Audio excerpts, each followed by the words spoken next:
Welcome to our Plus podcast, everybody. I'm Jason Rogers, head of school here at Rundle. And I'm Nicole Jordan, the head of academics. So, Jason, are you hosting today or am I? Oh, there seems to be a little bit of confusion. I think that's a really good question, Nicole. Why don't we do this like we do a lot of things, and why don't we co-host it? We'll just both take a turn at it. I love that idea. Let's take turns. Let's see where the conversation takes us. Why don't we start with the opening quote from this week's Heads Up? Why don't you share it with our listeners and let us know why you put it in there? Well, it's timely. Okay, so I'll get to that in a moment. But I've been reflecting on, the life and the work of Aga Khan. And, obviously he passed away recently. So it gives us an opportunity to reflect on his life and legacy. And one of the quotes that I came across when I was doing a little bit of research on his life and legacy was this: "A great school will educate its students not merely to be personally successful, but also use their gifts to build communities and enhance the common good to levels beyond our dreams." It just really resonates with me and the mission of Rundle. We talk about helping students reach their potential, celebrating with them when they do. Character comes first. And ultimately, we do want their grades to be impressive, but we want them to be the least impressive thing about them. So at the end of the day, the quote does resonate with me. And I think it's a nice nod to his life and legacy. Absolutely. I think it totally speaks to the heart of what we strive for. And like you said, not just that individual excellence, but that sense of responsibility towards our community is what we're always trying to focus on. So speaking of which, Jason, how do you see belonging and appreciation coexisting within our Rundle ethos? Yeah, I think, when we think about belonging and appreciation, I think they're absolutely intertwined. When individuals feel appreciated, and this can extend to parents, students, and staff, they naturally develop a sense of belonging. And at Rundle, I think we emphasize creating environments where every member, students, parents, staff, even the broader community, we hope that they feel valued in one way or another for whoever they are as a person and whatever talents they bring to our community. I think this mutual appreciation fosters strong and cohesive communities. I couldn't agree more. I totally believe that appreciation fuels that belonging and it creates that atmosphere that we're really looking for, which is highly supportive. On another note, Jason, what is something you particularly appreciate about our Rundle community? Yeah, Nicole, I think, we've seen a lot of this in the last few days because we came through Teacher Appreciation Week, which is also a highly intensive professional development week for our staff. And we end that week with professional development days to allow our teachers to be at the top of their game. And ultimately, it's the teachers' unwavering commitment and their enthusiasm, not just for teaching them learning, but for our students. I mean, there's a genuine passion for the learning and growth that's palpable on our campus with the people who work with our kids. And of note, I really want to shout out Sue, Milda, and our robotics team. I think, Nicole, you said it the other day, like Sue's making robotics the coolest club on our campus. They won an epic tournament last weekend.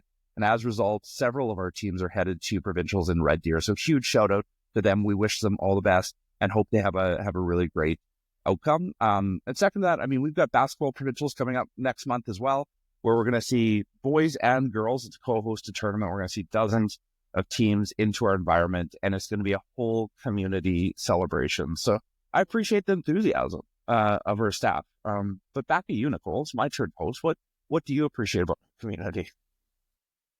Well, like what's front of mind without even thinking about it is the teachers. I am constantly in awe of their willingness to engage in learning, to continue to lean into what is considered best practice in education, which is constantly evolving, for their willingness to just lean into the connections with our students, the care that I see with the teachers giving to our students and their colleagues and community is just, it's truly what I appreciate. And I can tell you that it doesn't matter how many classrooms I'm in or how many hallways, or whether it's kindergarten or grade 12, or it's the virtual hallway of the studio or at the academy, I can tell you that the Rundle essence of who we are as teachers rings true across all of our programs. And we would be nothing without our teachers. They are remarkable.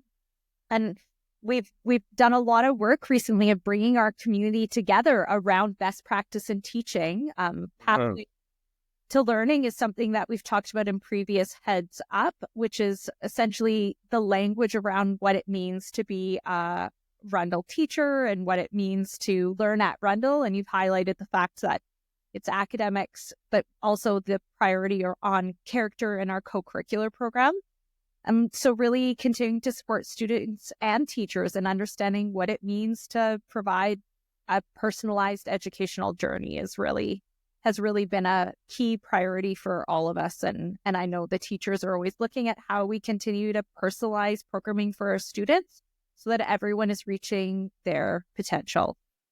And what I love about that statement, Nicole, is you said a couple of things. One is best practice and second is personalized. I think one thing we know about education, it's not the education that you and I experienced when we were in class. We've learned a lot more about what the brain works, about best in pedagogy, about best in universal design for learning.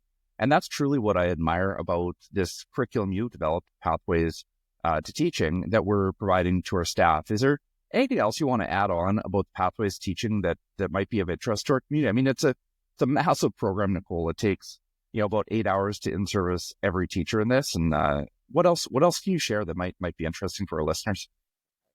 Yeah, I think we're at an exciting phase because we have over 80% of our staff have actually completed the curriculum at this point. And that's a really huge undertaking. So in 2 years, we'll have completed all of the staff. So as of April, all staff will have completed it. And we'll just continue that curriculum going forward, finding more depth for our teachers who have already been through it, and then introducing all new teachers to that curriculum every year so that we continue to maintain common knowledge. I think what fuels me the most when I think about that curriculum is that teachers are leaving it feeling really connected to the vision and mission of Rundle, feeling inspired to work as a part of a team, because I think that is so essential. This is a profession with lots of ups and downs, and it's very challenging and it's draining to your emotional well-being. Care so deeply about our students. And I think the key is coming out of that curriculum is that our teachers are feeling less isolated, that we're all in it together, that it is a K-12 journey. The kids that walk the stage in grade 12 are so incredible from all of our programs, but it is not the high school teacher's job to get the kids to where they are. It's all of ours. And so when we walk the stage, I just think it's so important we all feel the impact that all of us have made in giving that graduate the tools they need to launch into the world with great success, both in academics and in their character and their ability to be involved and connected with their communities, whatever that community ends up being for them. So that's what's really front of mind for me right now is that appreciation for our staff and their commitment to go on this journey of learning with us this year. I think, we've been talking a lot more recently about being a preparation school for life as opposed to being a university prep school. And I think it leans in on that. And another interesting thing I love about the Pathways, Nicole, is that it talks about obviously craft, which is instruction, assessment, those things. But there's also a softer side to it where we talk about care. And one of the pillars inside care is gratitude, and talk about how gratitude works with our students and our parents. But my favorite thing is we've closed each of these sessions and invariably we get, 2, 3, 4, 5 letters from staff saying just how inspiring the curriculum is and how inspired they are to get out there and support our students. So it always gives me a hop on my step. I really appreciate that. Yeah, we work with some really incredible people who just are so passionate and feel really lucky to be a part of this community with all of these incredible teachers and other staff that ensure the classroom runs as smoothly as it does. So Nicole, as we move further into this, there's a little bit about Giving Day. I know you're not close to advancement, but do you mind if I share a little bit about what goes on in Giving Day at Rundle? I would love to share more about Giving Day, Jason. Go for it. And I just do want to share with our community that Giving Day is a cornerstone event for us. It's not just about fundraising. It's not just about money, but it's about coming together to support initiatives that enhance our students' experiences. Contributions directly impact our programs. I think a lot of people don't necessarily understand that government grants typically just cover the base operating costs. And so we have to raise money for things like financial aid to support families that are not able to be a part of our program, or for capital projects, not dissimilar to the Academy redesign or Belt Hall. And so all of these opportunities to give where people want to really does help. And we hope that, it feels good to support the school on Giving Day. And that's really what we're looking for. So to everybody who finds a way to give back to our school, just really want to say thank you to them. And it doesn't have to be monetary. It could be in a note of gratitude. It could be in time and service, like coming to our school and supporting with different initiatives. That's all giving in all of our minds. So a big thanks to our entire community for everything they continue to give to Rundle on Giving Day and also not on Giving Day. And I hope we have a lot of participation in one way or another on that day. That's great. Yeah, I really love that you highlighted that it's more than just the financial support that could be offered. It's also that generosity of time or energy or other resources that people may have available to them. I think it's all really wonderful. Okay, so Nicole, it's my turn to be interviewer. I'm going to turn it back on you. At the bottom of the heads up, we've reintroduced on the shelf, and this would be a kind of a combined reference list of things that you and I are reading. So why don't you jump in? Why don't you turn our listeners' focus to one of those titles that would be in that section? Yeah, I think I might have listed this one previously in a heads up, but I keep going back to it. So I'm actually on my second reading of this book, and the book is Never Enough by Jennifer Wallace. And the book does an incredible job at delving into the pressures of today's achievement culture and how much that is impacting our youth. She does an excellent job of helping both when you read the book from a parent lens or an educator's lens, because I'm reading it from both lenses. I'm constantly thinking of myself as a parent and also myself as an educator and in this role with Rundle. It does a wonderful job of really painting an accurate picture of what we're feeling as parents and educators and the pressures that are happening in society for students to be able to achieve some of their post-secondary goals and just how worth is measured right now in society and how that's impacting our children and our students' mental health. So it does a really incredible job of delving into some of the complexities that exist as a result of that. But I also think it does a good job at helping see what we can do as educators and parents, knowing that you and I can't sit here at Rundle and change post-secondary admissions policies. And we also can't change, we're limited to what we control. But within our environment, how can we make decisions and choices and have conversations with parents and students in a way that better supports our students' long-term mental health and well-being?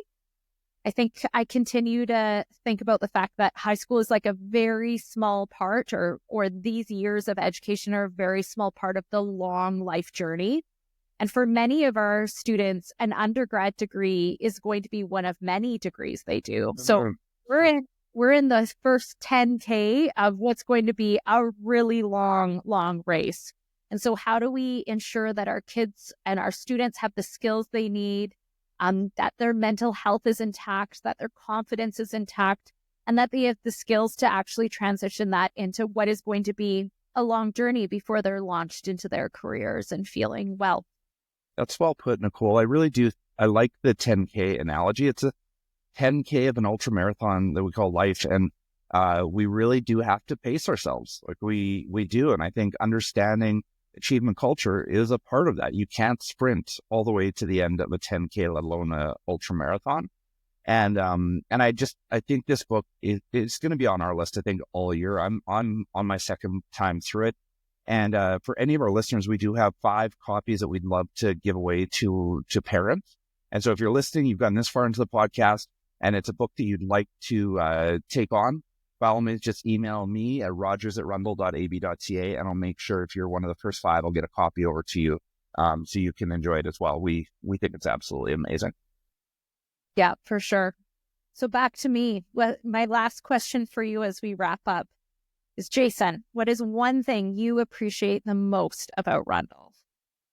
Well, Nicole, 25 years into working at Rundle, I have to say the collaborative spirit of our community is something that I keep coming back to, whether it's parents jumping in and supporting or working at the Ascent, or if it's just, staff members working together to solve problems or working a part of our leadership team. I just love the collaborative spirit. It's really remarkable when everybody gets behind one mission and puts everything in. It is a true definition of purpose. What about you, Nicole? As we wrap up, what do you think?